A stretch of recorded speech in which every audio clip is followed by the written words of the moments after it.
ఇంట్లో భార్య భర్తలకి ఎప్పుడు గొడవే. అనవసరంగా నిన్ను పెళ్లి చేసుకున్నాను. నువ్వు ఎప్పటికీ మారవు. నువ్వు ఆపు, అంతా నీ తప్పే. కోడలు మామగారి దగ్గర చయ్యా, మీ కొడుకుతో నేను కాపురం చేయలేను. నాకు విడాకులు కావాలి. 3 పిల్లలను కని పెంచాను.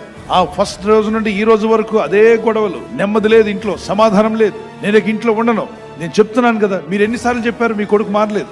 కాబట్టి ఇక నేను ఇతనితో కాపురం చేయలేను, వెళ్ళిపోతున్నాను. పిల్లల్ని రెడీ చేసుకుంది, బ్యాగులు రెడీ చేసుకుంది, వెళ్ళిపోతుండగా అమ్మ ఒక్క నిమిషం ఆగమ్మా, కుటుంబాల గురించి ఈ మధ్య ఒక పేపర్లో చదివాను, ఒక మెడిసిన్ వచ్చిందట. ఆ మెడిసిన్ కనుక నువ్వు వాడితే ఇంట్లో గొడవలు రాకుండా ఉండడానికి వాడుకునే టానిక్ అట. గొడవ పడే కుటుంబాల్లో గొడవలు పోతాయంట. ఒక వారం రోజులు వాడిన తర్వాత బాగుంటే ఓకే ఉండు, బాగాలేకపోతే వెళ్ళిపోదు. కానీ ఒక మెడిసిన్ తీసుకొచ్చాడు. సో ఎప్పుడు వేసుకోవాలంటే ఉదయం లేచి 5 AM వేసుకోవాలి, అలాగే సాయంకాలం కూడా 5 PM వేసుకోవాలి. ఓకే అంకుల్ ఇమ్మంటే ఆయన ఓపెన్ చేసి ఇచ్చాడు. 2 కప్పుల అంటే ఎస్ 2 కప్స్. నోట్లో వేసినప్పుడు మింగొద్దమ్మా అన్నాడు. అదేంటి మింగకుండా ఎలా ఉండాలి? నోట్లో ఉండాలమ్మా. మరి ఉయ్యాలంటే ఉయ్యకూడదు, మింగకూడదు అని అంట. మింగకపోతే నోట్లో ఎంతసేపు ఉండాలి? 4 hours ఉండాలమ్మా అని చెప్పి 5 o'clock వేసుకుంది. ఉయ్యకూడదు, మింగకూడదు కాబట్టి నోటి నుండి మాట్లాడడానికి వీలు పడదు. పిల్లల్ని లేపింది, భర్త దగ్గరకు వచ్చి కాఫీ అది పెట్టింది. ఏం మాట్లాడట్లా.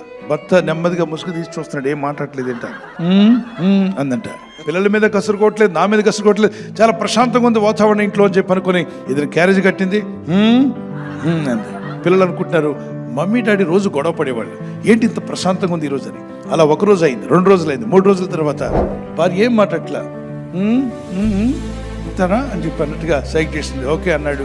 భోజనానికి ముందు హోంవర్క్ చేస్తున్నాడు భర్త. ఇంతకుముందు గొడవ పడి తనుకునేవాళ్ళు, ఇప్పుడు చక్కగా పిల్లలతో కూర్చొని హోంవర్క్ చేస్తున్నాడు, పిల్లలతో మాట్లాడుతున్నాడు. అది చూసి మురిసిపోయి, ఎంత మంచి టానిక్ ఇది, నేను వాడుతుంటే నా భర్తను మారుస్తుంది, ఈ టానిక్ ప్రభావం చాలా బాగుంది, ఈ టానిక్ నేను వాడుతుంటే నా పిల్లలు బాగా మారుతున్నారు. వారం రోజులకల్లా వాతావరణం అంతా మారిపోయింది. సమాధానంగా ఉంటున్నారు, గొడవలు లేవు, కొట్లాటలు లేవు, తన్లాటలు లేవు, గుద్దులాటలు లేవు. వారం రోజుల తర్వాత అడిగిందట, మామి గారు ఎక్కడి నుంచి తెచ్చారు ఈ టానిక్, అసలు ఏ కంపెనీ వారు రీసెర్చ్లో దీన్ని కనిపెట్టారో చెప్పండి అంటే, ఏమి లేదు తల్లి, ఆ రీసెర్చ్ అంతా నాదేనే అన్నాడట. కోల పోషించాను తల్లి.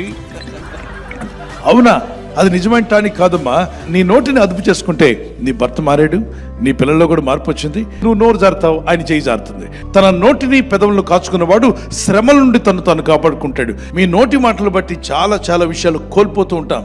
కాబట్టి మన నోటిని ఎప్పుడు కాపాడుకోవడం మంచిది. నీ నోరు మంచిదైతే ఊరు మంచిది. మృదువైన మాటలు క్రోధాన్ని కూడా చల్లారుస్తాయి. మృదువుగా మాట్లాడండి, ప్రేమగా మాట్లాడండి. అలాగే భర్త ప్రేమను చూపించే వ్యక్తిగా ఉండాలి. భార్య ఎలా ఉండాలంటే భర్తకు లోబడే వ్యక్తి, ఆయన మాట గౌరవిస్తే చాలు. సో ప్రేమ కలిగిన మాటలు మీరు మాట్లాడుకోండి. మీ ఫ్రెండ్స్ స్నేహితులందరికీ షేర్ చేయండి, లైక్ చేయడం మర్చిపోకండి, సబ్స్క్రైబ్ చేయండి, చేయని వారితో కూడా చెప్పి చేయించండి.